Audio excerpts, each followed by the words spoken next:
வணக்கம். கடைக்காரர்களுக்கான காப்பீடு பத்தி நீங்க அனுப்புன கேள்விகளை வச்சு நாம இன்னைக்கு ஒரு விரிவான அலசல பார்க்க போறோம். ஒரு சின்ன கடை உரிமையாளரா இருந்தா திடீர்னு வர்ற செலவுகள்ல இருந்து தொழிலை காப்பாத்துறது எவ்வளவு முக்கியம்னு உங்களுக்கு நல்லாவே தெரியும். நம்ம நோக்கம் என்னன்னா, இந்த இன்சூரன்ஸ்ல இருக்கிற சிக்கலான விஷயங்கள் எல்லாம் உடைச்சு ரொம்ப எளிமையா புரிஞ்சுக்கிறது தான். அப்பதான் இது உங்க கடைக்கு தேவையா இல்லையான்னு நீங்களே ஒரு முடிவெடுக்க முடியும். சரி, நாம ஆரம்பிக்கலாம்.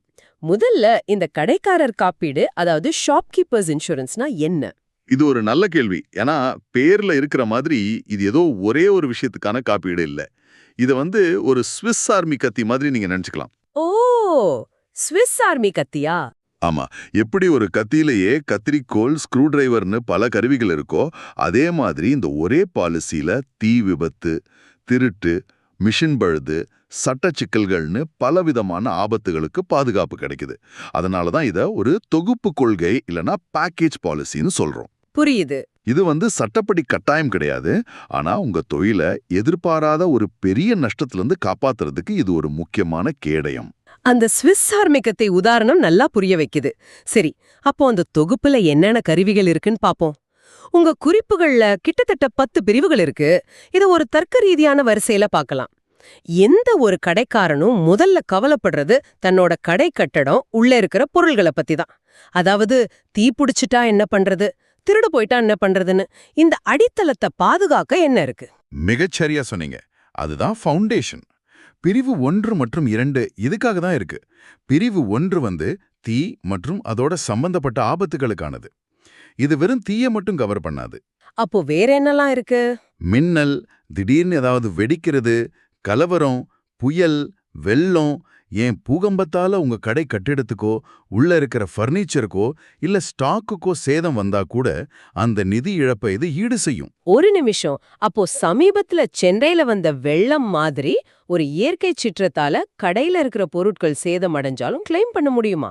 நிச்சயமா. புயல், வெள்ளம் போன்றவையும் இதுல அடங்கும். அதுக்கப்புறம் பிரிவு 2. ஓகே. இது கொள்ளை மற்றும் திருட்டு சம்பந்தப்பட்டது. கடையோட பூட்டை உடைச்சு உள்ள பொருட்களை திருடிட்டு போயிட்டா அந்த பொருட்களோட மதிப்புக்கு ஏத்த மாதிரி இழப்பீடு கிடைக்கும். இதுல ரொம்ப முக்கியமா கவனிக்க வேண்டிய ஒரு விஷயம் என்னன்னா, திருட்டு நடந்த உடனே தாமதிக்காம போலீஸ்ல ஒரு எஃப்ஐஆர், அதாவது முதல் தகவல் அறிக்கை பதிவு பண்ணிடணும். ஆமா, அதுதான் முக்கிய ஆதாரம் இல்லையா? கரெக்ட். கிளைம் பண்ணும்போது அது ரொம்ப ரொம்ப முக்கியமான டாக்குமெண்ட். சரி, இது கடையோட அஸ்திவாரத்தை பாதுகாக்குது. ஆனா ஒரு கடைய நடத்துறது வெறும் கட்டிடமும் பொருட்களும் இல்லையே, அதை இயக்குற இயந்திரங்கள் இருக்கு.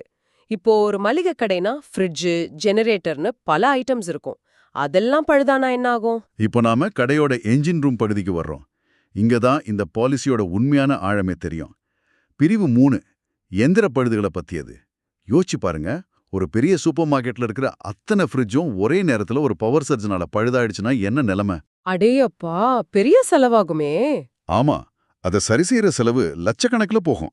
அந்த ரிப்பேர் செலவை மட்டும் இல்லாம அதனால உள்ள வச்சிருந்த பால், காய்கறி மாதிரி பொருட்கள் கெட்டு போறதால வரும் நஷ்டத்தையும் இந்த காப்பீடு ஈடு செய்யும். இதுதான் இதோட உண்மையான மதிப்பு. இதுல எனக்கு ஒரு முக்கியமான சந்தேகம். இப்போ கணினிகள், பில்லிங் மிஷின்கள் இல்லாம எந்த கடையும் இல்ல. அதுவும் ஒரு வகை இயந்திரம் தானே? ஆமா. அது பழுதான ரிப்பேர் செலவு கிடைக்கும்னு சொல்றீங்க. ஆனா அந்த பில்லிங் மிஷின் பழுதானதால ஒரு நாள் முழுக்க வியாபாரமே நடக்கலன்னா அந்த வியாபார நஷ்டத்துக்கு ஏதாவது பாதுகாப்புண்டா, இல்ல வெறும் ரிப்பேர் செலவு மட்டும்தானா? கம்ப்யூட்டர், பிரிண்டர் மாதிரி மின்னணு சாதனங்களுக்கு பாதுகாப்பு தருது.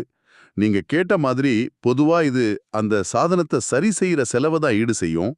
ஆனா சில இன்சூரன்ஸ் கம்பெனிகள் பிசினஸ் இன்டரப்ஷன் அப்படின்னு ஒரு துணை பாலிசியை, அதாவது ஆட் ஆன் தராங்க. ஓ, அப்ப அத நாம தனியா கேட்டு வாங்கணுமா? ஆனா அதை எடுத்திருந்தா இந்த மாதிரி இயந்திர பழுது காரணமா ஏற்படுற வியாபார இழப்புக்கும் ஒரு குறிப்பிட்ட லிமிட் வரைக்கும் இழப்பீடு வாங்க முடியும். ஓகே, அப்ப அது ஒரு ஆப்ஷன். சரி, பொருட்கள், இயந்திரங்கள் இது கதையோட ஒரு பாதி தான். ஆனா ஒரு கடைங்கிறது உயிரில்லாத கெட்டடம் மட்டும் இல்ல. அங்க வேலை செய்யற ஊழியர்கள், உள்ள வர்ற வாடிக்கையாளர்கள், இப்படி மனிதர்களால தான் அது இயங்குது. அவங்களால வர்ற சிக்கல்களுக்கும் அவங்களுக்கான பாதுகாப்புக்கும் என்ன வழி இருக்கு? கரெக்டா பிடிச்சிங்க. இதுதான் இந்த பாலிசியில ரொம்ப முக்கியமான, ஆனா பலரும் பெருசா கண்டுக்காத ஒரு பகுதி. இதுல முக்கியமானது பிரிவு 10, பொது பொறுப்பு காப்பீடு, அதாவது பப்ளிக் லயபிலிட்டி. பப்ளிக் லைபிலிட்டியா? ஆமா. நிறைய கடை உரிமையாளர்கள் தீ, திருட்டு பத்தி தான் அதிகம் கவலைப்படுறாங்க. ஆனா உண்மையில கடையில தரை ஈரமா இருந்து ஒரு கஸ்டமர் வழுக்கி விழுந்துட்டா, அதனால வர கோர்ட் கேஸ் செலவுகள் ஒரு பிசினஸையே மூடுற அளவுக்கு கொண்டு போயிடலாம். ஆமா, இது நடக்க நிறைய வாய்ப்பு இருக்கு. யாராவது கடையில விழுந்து கை கால் உடைஞ்சிருச்சுன்னா மெடிக்கல் செலவு, நஷ்ட ஈடுன்னு கேட்டா பெரிய சிக்கல் தான். அதேதான். அப்படி ஒரு சம்பவம் நடந்தா அதுக்கான மருத்துவ செலவு, வக்கீல் செலவு, அப்புறம் கோர்ட் போடுற நஷ்ட ஈடு வரைக்கும் இன்சூரன்ஸ் கம்பெனி ஏத்துக்கும். இது உங்க பணத்தை மட்டும் இல்ல, உங்க நற்பெயரையும் காப்பாத்தும். இது ரொம்ப முக்கியம். இதை தொடர்ந்து ஊழியர்கள் சம்பந்தப்பட்ட 2 முக்கியமான பிரிவுகள் இருக்கு. ஊழியர்களுக்கா? அது எப்படி? 1 பிரிவு 8 தனிநபர் விபத்து காப்பீடு. இது ஓனரான உங்களுக்கோ இல்ல உங்க ஊழியர்களுக்கோ வேலையில இருக்கும்போது விபத்து ஏற்பட்டு அதனால மரணம் இல்ல நிரந்தர ஊனம் ஏற்பட்டா ஒரு குறிப்பிட்ட தொகையை நிதி உதவியா கொடுக்கும். ஓகே, இது அவங்க குடும்பத்துக்கு உதவியா இருக்கும். ஆமா. அடுத்தது இன்னும் சுவாரஸ்யமானது. பிரிவு 9 பணியாளர் நேர்மையின்மை, அதாவது ஃபிடலிட்டி கேரண்டி. பணியாளர் நேர்மையின்மை அப்படின்னா? உங்க ஊழியர்கள் யாராவது உங்களுக்கு தெரியாம பணத்தை கையாடல் செஞ்சா இல்லனா கம்பெனி கணக்குல மோசடி பண்ணி உங்களுக்கு நிதி இழப்பை ஏற்படுத்தினா அதிலிருந்தும் இந்த காப்பீடு உங்களை பாதுகாக்குது. அடா, அப்படியா? இது நான் கொஞ்சம் கூட எதிர்பார்க்கல. பொதுவா இந்த மாதிரி உள் மோசடிகளுக்கெல்லாம் இன்சூரன்ஸ் கவர் ஆகும்னு நான் நினைக்கவே இல்ல. ஆனா ஒரு சந்தேகம், நடைமுறையில ஒரு ஸ்டாஃப் ஏமாத்திட்டாருன்னு நிரூபிக்கிறது ரொம்ப கஷ்டம் இல்லையா? இன்சூரன்ஸ் கம்பெனி இதை ஈஸியா ஏத்துக்குமா? உங்க சந்தேகம் நியாயமானது தான். மத்த கிளைம் மாதிரி இது சுலபம் இல்ல. இதுக்கு ரொம்ப வலுவான ஆதாரங்கள் தேவைப்படும். உதாரணத்துக்கு ஆடிட் ரிப்போர்ட், அப்புறம் அந்த ஊழியர் மேல நீங்க எடுத்த சட்டப்பூர்வ நடவடிக்கை, அதாவது போலீஸ் கம்ப்ளைண்ட் காப்பி, இதெல்லாம் சப்மிட் பண்ண வேண்டியிருக்கும். ஆதாரங்கள் சரியா இருந்தா நிச்சயமா இழப்பீடு கிடைக்கும். இது பலருக்கும் தெரியாத ஒரு பாதுகாப்பு அம்சம். இது உண்மையிலே ரொம்ப விரிவான பாதுகாப்பு தான். சரி, கட்டிடம், பொருட்கள், இயந்திரங்கள், மனிதர்கள், வேற என்ன பாக்கி இருக்கு? பணப்பரிவர்த்தனை. ஆமா, பிரிவு 5 பண காப்பீடு. இது 2 முக்கியமான சூழ்நிலையில பாதுகாப்பு கொடுக்குது. 1, உங்க கடையில இருக்கிற லாக்கர்ல, அதாவது பாதுகாப்பு பெட்டகத்துல வச்சிருக்கிற பணம் திருடு போனா. 2வது, அன்னைக்கு வசூலான பணத்தை பேங்க்ல கட்ட எடுத்துட்டு போகும்போதோ இல்ல பேங்க்ல இருந்து கடைக்கு பணம் எடுத்துட்டு வரும்போதோ வழியில திருடப்பட்டா அதுக்கும் இழப்பீடு உண்டு. ஓகே, கிட்டத்தட்ட எல்லா முக்கிய அம்சங்களையும் பார்த்துட்டோன்னு நினைக்கிறேன். உங்க குறிப்புகள்ல கண்ணாடி, பேர் பலகை பத்தி எல்லாம் கூட இருக்கு. அதெல்லாம் எந்த அளவுக்கு முக்கியம்? இப்போ நாம ஃபினிஷிங் டச் பகுதிக்கு வர்றோம்.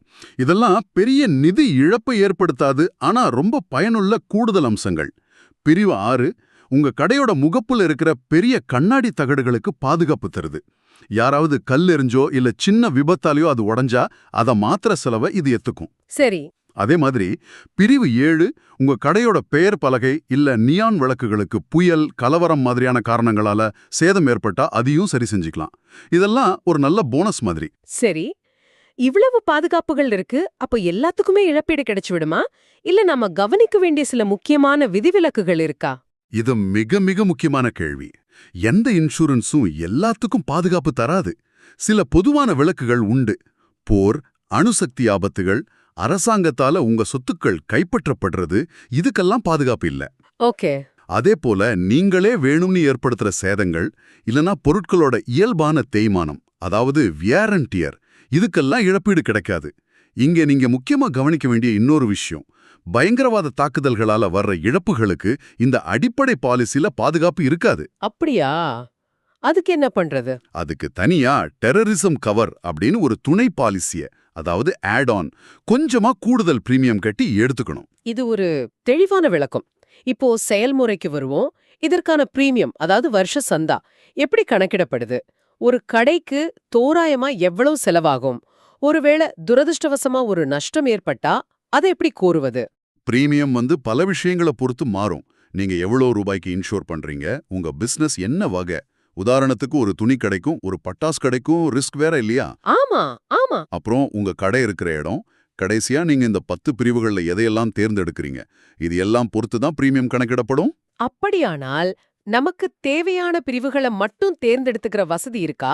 எனக்கு மெஷினே இல்லனா அந்த பிரிவை விட்டுடலாமா? நிச்சயமா. பெரும்பாலான கம்பெனிகள் அந்த வசதியை தராங்க.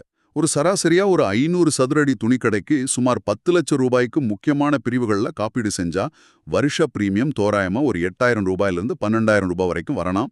இது ஒரு தோராயமான கணக்கு தான். ஓகே, புரியுது. இப்போ இழப்பீடு கோரும் முறை அது ரொம்ப நேரடியானது. 1, இழப்பு ஏற்பட்ட உடனே ஒரு நிமிஷம் கூட தாமதிக்காம இன்சூரன்ஸ் கம்பெனிக்கு ஃபோன்லயோ இமெயிலையோ சொல்லிடணும். 2, திருட்டு தீ விபத்துனா கண்டிப்பா போலீஸ்ல எஃப்ஐஆர் பதிவு செய்யணும். 3, கிளைம் ஃபார்மை சரியா நிரப்பி சேதத்தோட போட்டோ, வாங்கின பில்லு, எஃப்ஐஆர் காப்பி மாதிரி தேவையான டாக்குமெண்ட்ஸ் கூட சேர்த்து சப்மிட் பண்ணணும். கடைசியா 4வது, கம்பெனியிலிருந்து ஒரு சர்வேயர் வருவார். அவர் வந்து சேதத்தை பார்வையிட்டு ஒரு ரிப்போர்ட் கொடுப்பார். அவருக்கு நீங்க முழு ஒத்துழைப்பு கொடுக்கணும். இந்த ஸ்டெப்ஸை சரியா ஃபாலோ பண்ணா கிளைம் வாங்குறது சுலபமா இருக்கும். அருமை. இந்த விரிவான அலசல்ல இருந்து எனக்கு புரியறது என்னன்னா, கடைக்காரர் காப்பீடுங்கிறது வெறும் தீ திருட்டுக்கு மட்டும் இல்ல, அது ஒரு முழுமையான பாதுகாப்பு திட்டம்.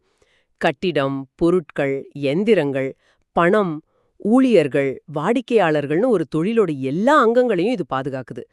ரொம்ப முக்கியமா இது நம்ம தேவைக்கு ஏத்த மாதிரி மாத்திக்க கூடியது. மிகச் சரியா சொன்னீங்க.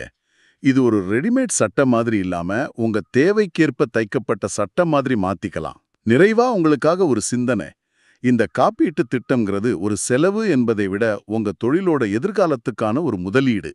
இது எதிர்பாராத நிதி அதிர்ச்சிகள்ல இருந்து உங்களை காத்து உங்க தொழில் தடையின்றி நடக்க உதவுது. இப்போ நீங்க சிந்திக்க வேண்டியது இதுதான்.